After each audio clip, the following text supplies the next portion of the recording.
시편 34편의 말씀에 근거해서 기도와 구원, 이와 같은 제목으로 은혜를 나누고자 합니다. 누구든지 살면서 예상치 못한 위기를 경험하게 됩니다. 아주 급박한 위기가 다가오기도 합니다. 그렇지만 오늘 말씀 제목처럼 그 어려운 시기에도, 절대 절망의 상황 속에도 야훼 하나님을 믿고 기도하면 주께서 구원하여 주시는 것입니다.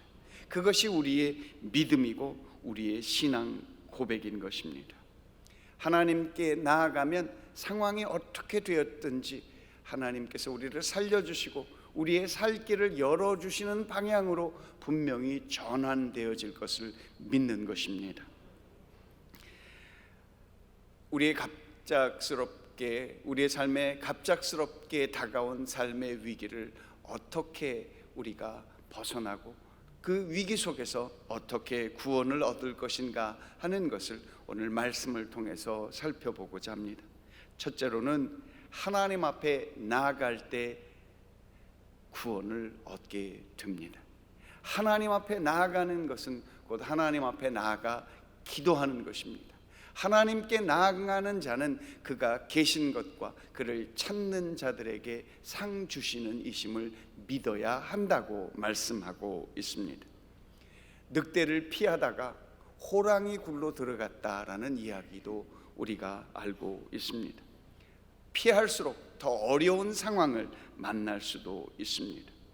아픔과 고통이 반복되어질 때는 그런 말할 수 없는 무기력과 초라함을 느끼게 됩니다. 내 삶에 어찌하여 이런 어려움이 계속해서 반복이 될까? 오늘 시편 말씀은 이 반복되는 어려움과 이 고통을 곤고함이라고 표현하고 있습니다. 34편 2절에 그렇게 이야기합니다. 내 영혼이 이 곤고한 자가 주님 앞에 기도한다라고 이야기하고 있고요. 16절 17절에도 계속해서 그의 고백은 곤고한 자라고 고백하고 있습니다. 곤고한 상황에 처했을 때, 시련과 아픔이 계속해서 반복되어질 때, 그때 야훼 하나님 앞에 나아가면 하나님께서 그 기도를 멸시치 않고 들어주신다고 하시니, 오늘 시편 22편 24절은 우리에게 이렇게 소망의 말씀을 전해주시고 있습니다. 같이 한번 보겠습니다. 그는 곤고한 자의 곤고를 멸시하거나 싫어하지 아니하시며 그의 얼굴을 그에게서 숨기지 아니하시고 그가 울부짖을 때에 들으셨도다. 아멘.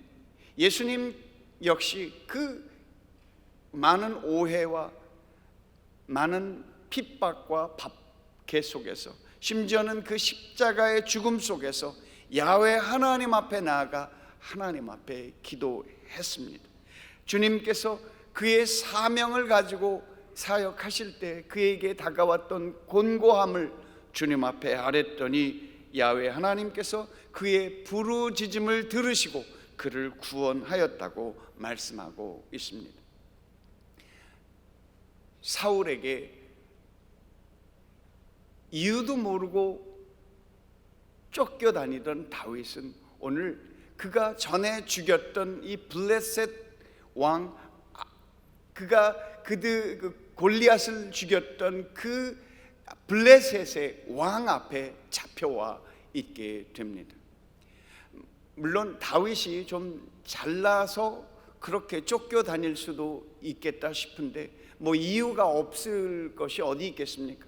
이래저래 다 이유가 있기는 마련인데 다윗의 입장에서는 너무나도 억울하고 너무나도 속상하고 그 수용할 수 없는 그 오해 속에서 그가 계속 피해 다니는데, 야훼 하나님 나에게 기름 부으셨는데 어찌하여 나에게 이런 어려움과 고통이 계속 반복됩니까? 그는 말할 수 없는 탄식 가운데 있었습니다. 그런데 그 피하다가 글쎄 그만 골리앗이 속했던, 골리앗을 죽였던 그 장군들이 앞에 그가 붙잡히게 되었고 결국에는 그 블레셋 왕 아기스 왕 앞에 끌려오게 되었습니다. 어떻게 하면 좋습니까?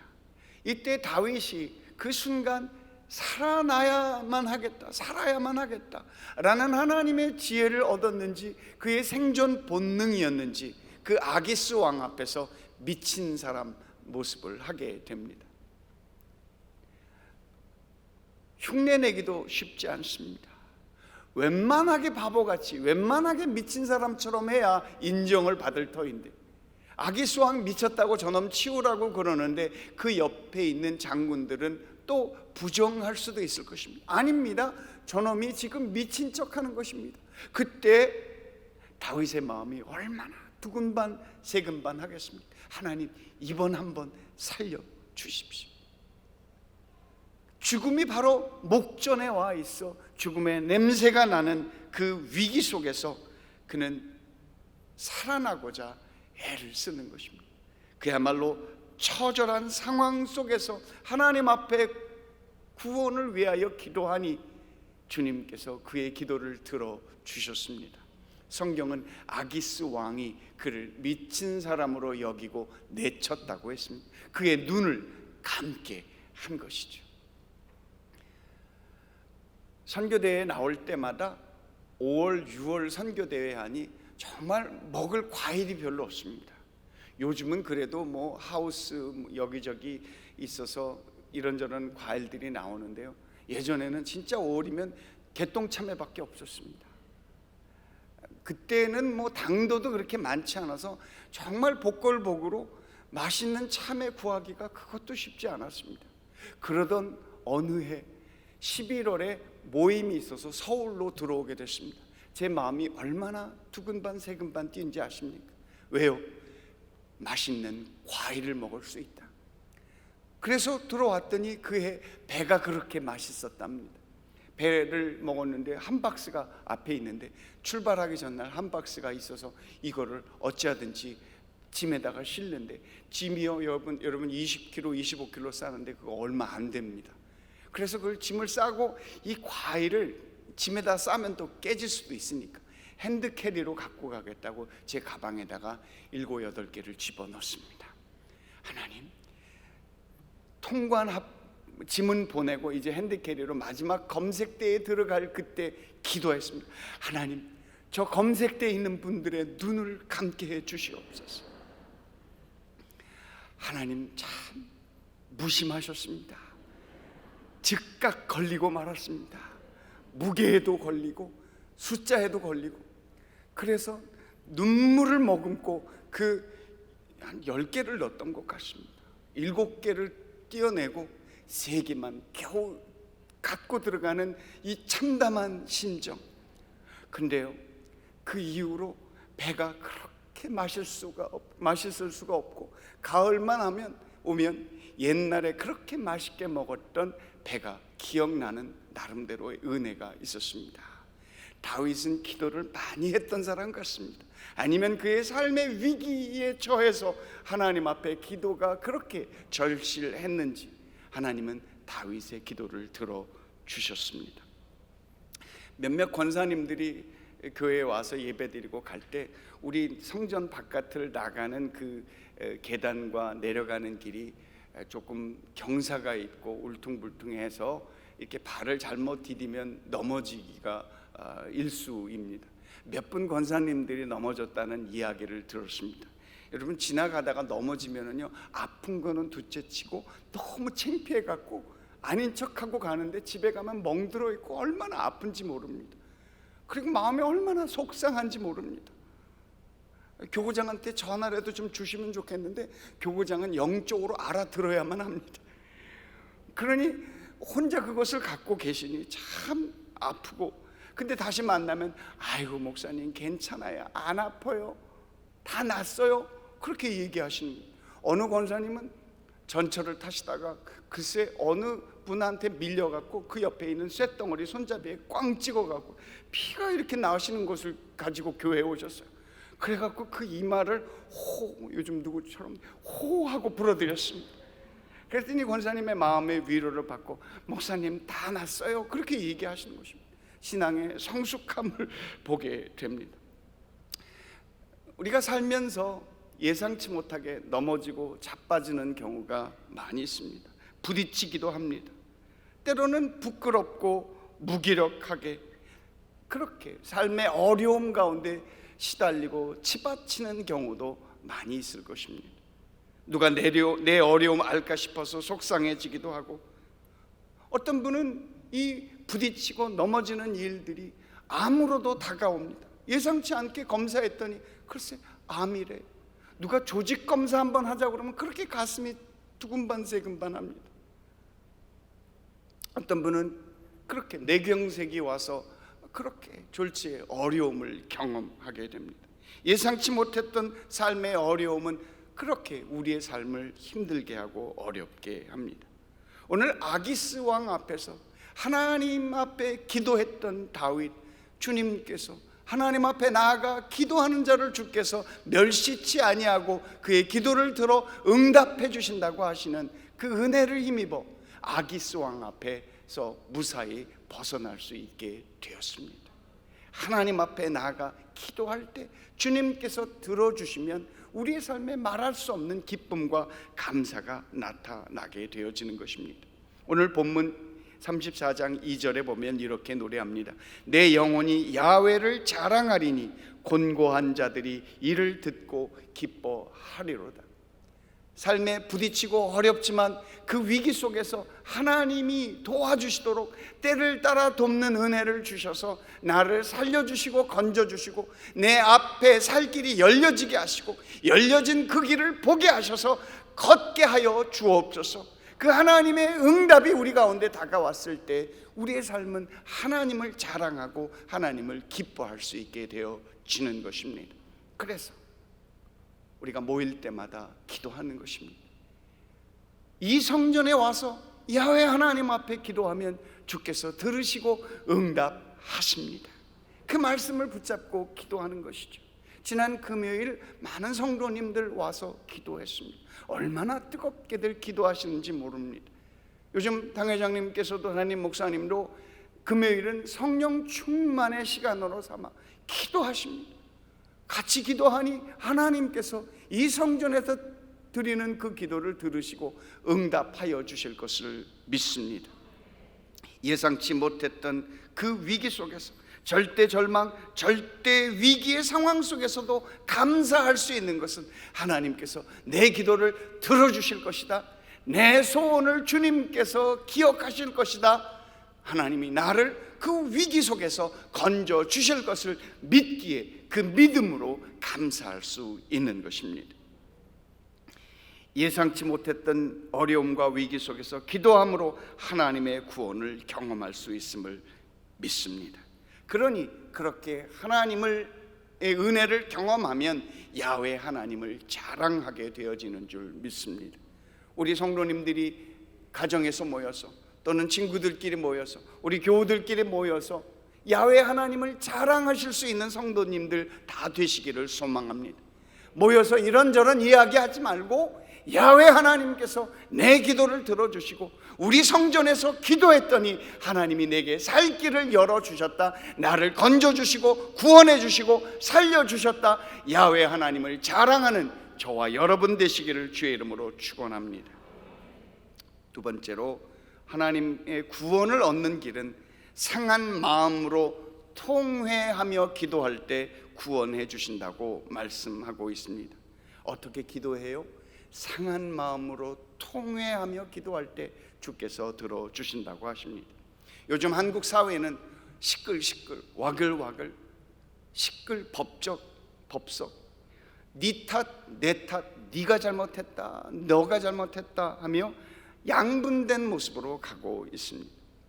최근 연예계에서도 오래된 30년 지기 친구가 매니저를 했는데 이 매니저가 무엇이었는지 마음에 들지 않아 고소하고 그리고 그것으로 인해서 서로 마음이 아파 결국에는 법정 다툼까지 가는 이야기도 들었습니다. 오래된 어느 연예계의 대부처럼 알려져 있는 그분도 매니저의 그 관계 문제로 인해서 어려움을 갖게 되는 것을 우리가 들어보았습니다. 어떤 권위도 인정하지 않고 잘못을 꼬집고 비틀어 잡아내리는 것이 요즘 전반적인 모습이기도 합니다. 그렇게 화내고 분노하는 이유는 내게 잘못이 없다라는 것입니다. 화를 내는 이유는 네가 잘못했기 때문이다 라고 그렇게 이야기하기 때문인 것입니다. 나의 잘못은 없고 너의 잘못만 오롯이 남기 때문에 이 사회는 이 관계가 무너지고 또 그 오랜된 관계가 지속되어지지 못하는 처참함과 아픔 가운데 계속되고 있습니다. 관계의 친밀함과 지속성은 더 이상 작동하지 않는 것 같습니다. 서로 찌르고 서로 찔려서 죽게 만드는 것, 마귀가 와서 도둑질하고 죽이고 멸망시켜야 한다라는 모습, 그 모습이 우리의 사회 속에서 그대로 드러나는 것 같아 참으로 마음이 아픕니다. 정치권에서의 찌르기는 도를 넘어선 것 같습니다. 정치권의 찌르기는 더 치명적입니다. 찌르는 이유는 죽으라고 찌르는 것입니다. 그러니 안 죽으려고 치열하게 방어하는 것입니다. 여러분, 꿀벌 잘 아시지 않습니까? 꿀벌이 오죽했으면 침을 꽂고 장렬하게 전사합니다. 꿀벌이 찌르는 이유는 사투하는 것입니다. 온 마음과 온 뜻과 온 혼신을 다해서 이 다윗을 죽이려고 사울이 운명을 걸었습니다. 다윗이 뭐라고? 하나님이 그를 왕으로 세우셨으면 그의 부르심과 사명을 가지고 그 나라를 지키는 본연의 일을 했어야만 하는데, 그가 마음속에 기분 나쁘고 잘생겨서 기분 나쁠까요? 그가 노래를 잘해서 기분 나쁠까요? 제가 찬양을 잘못하는 게 너무 감사합니다. 이 인물의 찬양까지 잘했으면 정말 위험했을 뻔했습니다. 다윗은 그렇게 사울에게 쫓겨서 다녔는데 사울은 운명을 다하여 온 힘을 다하여 다윗을 죽이려고 했습니다. 저놈 죽여라, 저놈 죽여라가 사울의 정신이었습니다. 사울의 가치는 저놈 죽어야 한다는 것이었습니다. 결국 그의 인생은 다윗 잡기로 점철되어 있습니다. 다윗을 찌르기로 그 이야기가 가득 차 있습니다. 그래서 그 결과는 어떻게 됐습니까? 다윗 잡지 못하고 다윗 잡으려다가 스스로 잡히는, 스스로 무너지는 이 비참함을 경험할 수밖에 없었습니다. 다윗 잡으려고 하나님의 부르심도 아니고 사명도 아닌 일에 목숨을 걸다가 결국 자신의 목숨을 잃고 자식들도 전쟁터에서 죽는 패가망신을 경험하게 되었습니다. 다윗은 그러나 그 곤고함과 그 고난 속에서도 찌르지 않았고 사울 탓을 하지 않았습니다. 다윗은 그 위기 속에서도 상한 마음을 가지고 통회함으로 주 앞에 나갔던 그의 모습, 하나님께서는 그의 삶에 새로운 길을 열어주셨습니다. 사랑하는 여러분, 찌르기보다는 칭찬하고 격려하고 배려하고 축복할 수 있는 우리 모든 성도들 되시기를 간절히 소망합니다. 이 시대의 혼란과 아픔, 이 시대에 쌓여져 있는 보이는 이 고통과 고난과 이 곤고함은 칭찬과 격려보다는 찌르기 때문일 것입니다. 우리 사람의 외면의 가시도 있습니다. 내면의 가시도 우리 안에 있는 것을 보게 됩니다. 가시는 안팎에서 찔러서 죽게 하는 독도 있습니다. 찔렸을 때, 그 찔림으로 인해서 내게 아픔이 온몸에 퍼져갈 때 우리에게 제일 먼저 드는 생각은 무엇일까요? 언놈이 나를 찔렀어, 죽여버릴 거야, 복수할 거야, 점을 하나 탁 붙이고 칼을 갈게 됩니다. 사람이요, 칼에 찔렸으면 제일 먼저 해야 될 게 병원에 가야 되는 것 아니겠습니까? 근데 칼에 찔리면 우리의 첫 번째 반응은 무엇입니까? 언놈이 나를 찔렀어. 병원 가기 전에 나를 찌른 것을 찾으려고 애쓰다가 결국 과다출혈로 돌아가시게 됩니다. 사랑하는 여러분, 복수혈전으로 너도 찌르고 나도 찔러서 꿀벌처럼 장렬하게 전사하는 대신에 오히려 이 찔림, 이 아픔, 이 고난, 이 고통을 오히려 나의 삶의 성숙의 기회로 삼을 수 있다면 하나님의 은혜가 예비되어 있는 줄 믿습니다. 거기서 바로 구원을 얻을 수 있다고 성경은 분명히 말씀하고 있습니다. 찔림으로 인한 아픔은 오히려 성장의 기회가 되어질 것입니다. 찔림으로 인한 아픔은 오히려 내 생각을 전환할 수만 있다면 감사의 기회가 되어질 수 있는 것입니다. 다윗은 사울에게 쫓기다가 아기스 왕 앞에 이르기까지 했습니다.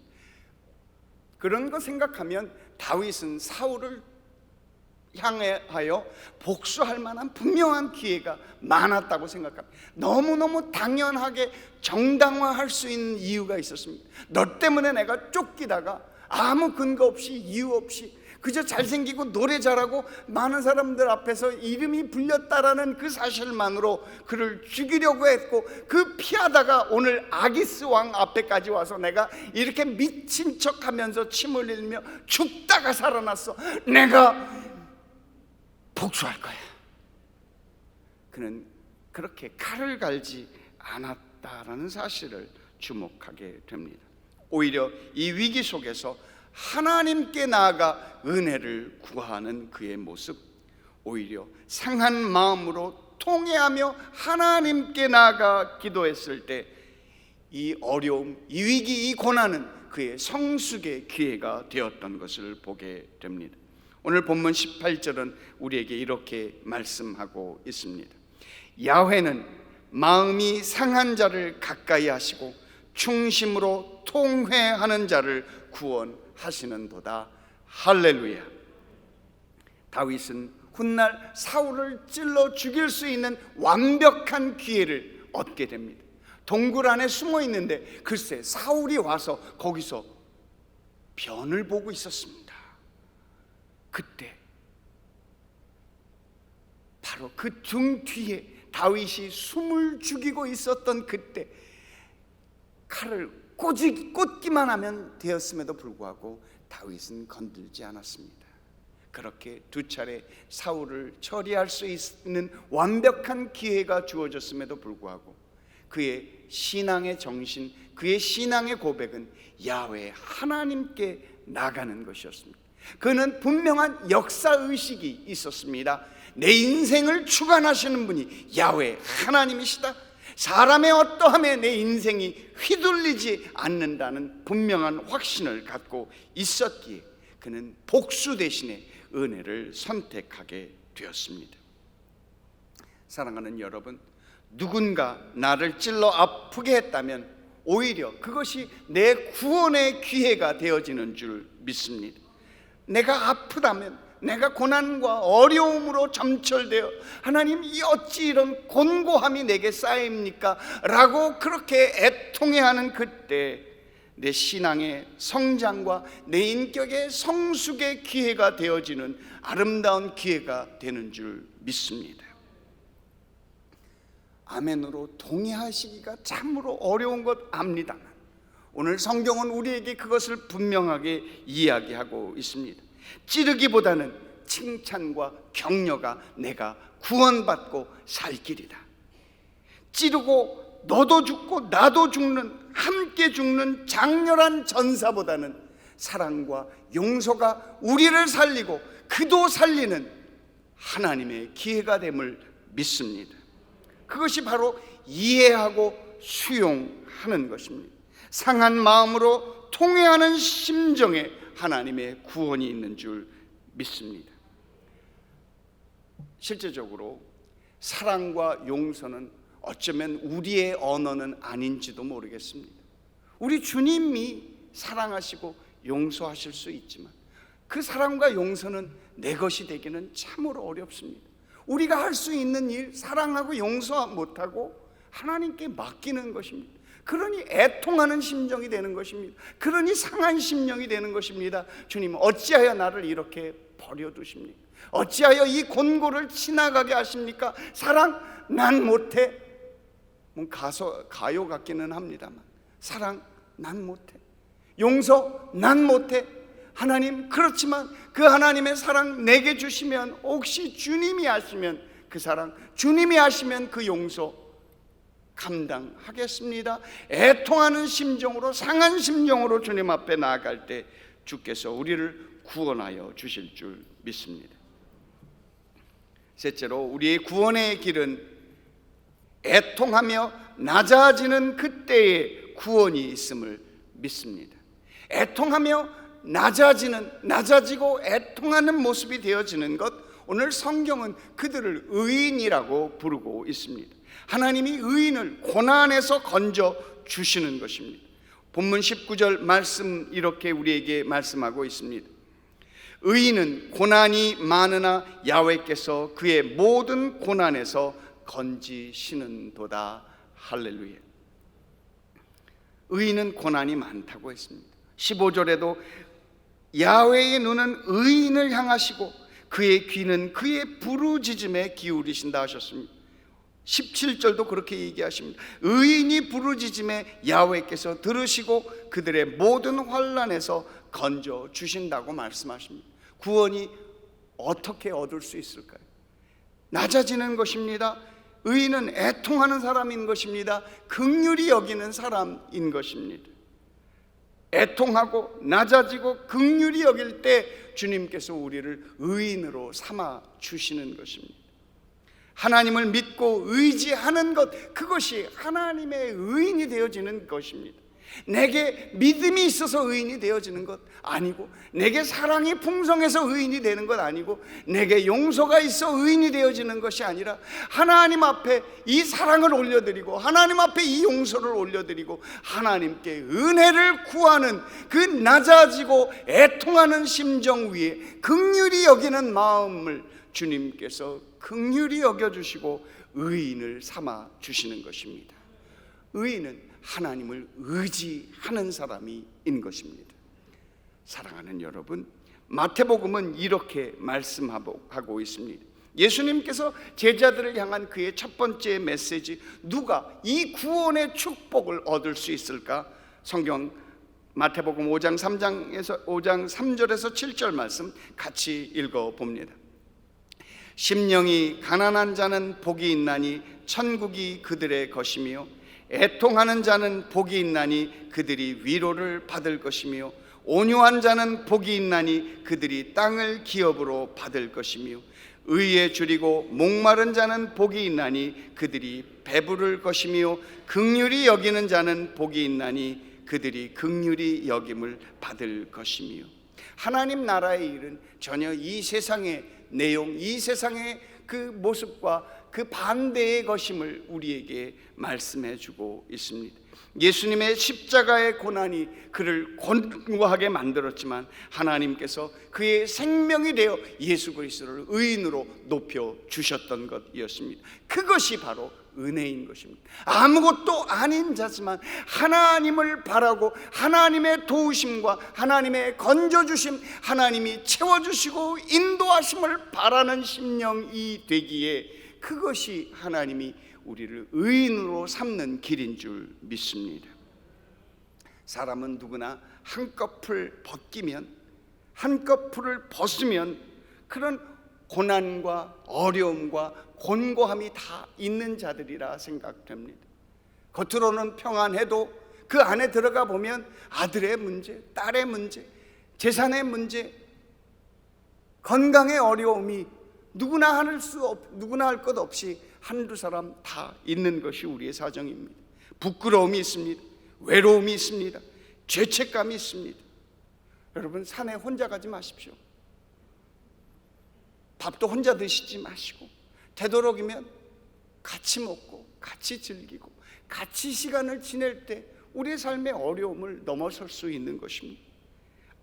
누구나 갖고 있는 아픔, 상처, 오해, 억울함과 서글픔이 우리 가운데 있습니다. 갈등도 있습니다. 미움도 있습니다.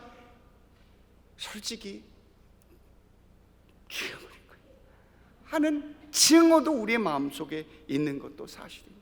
그게 멀리 갈 것도 없이 우리 가족 가운데서도 그런 일이 일어나고 있다는 사실이 너무나 아프고 안타까운 것입니다. 차라리 남이면 낫지 하는 이야기가 우리 가운데 들려오는 것, 그 아픔이 누구나 다 있는데 이 아픔이 드러날 때 하나님, 내게 그런 아픔이 있습니다. 하나님, 내 이 부끄러움을 긍휼히 여겨주옵소서. 내 이 아픔과 이 상처와 내 이 받는 오해와 이 억울함을 주님 긍휼히 여겨주시옵소서. 하나님, 내게 이것을 버티고 견뎌낼 수 있는 은혜를 주시옵소서. 이겨내도록 도와주시옵소서. 하나님, 내게 찾아오시옵소서 라고 그 연약함을 이해하고 수용할 때 우리에게 구원이 다가오는 것입니다.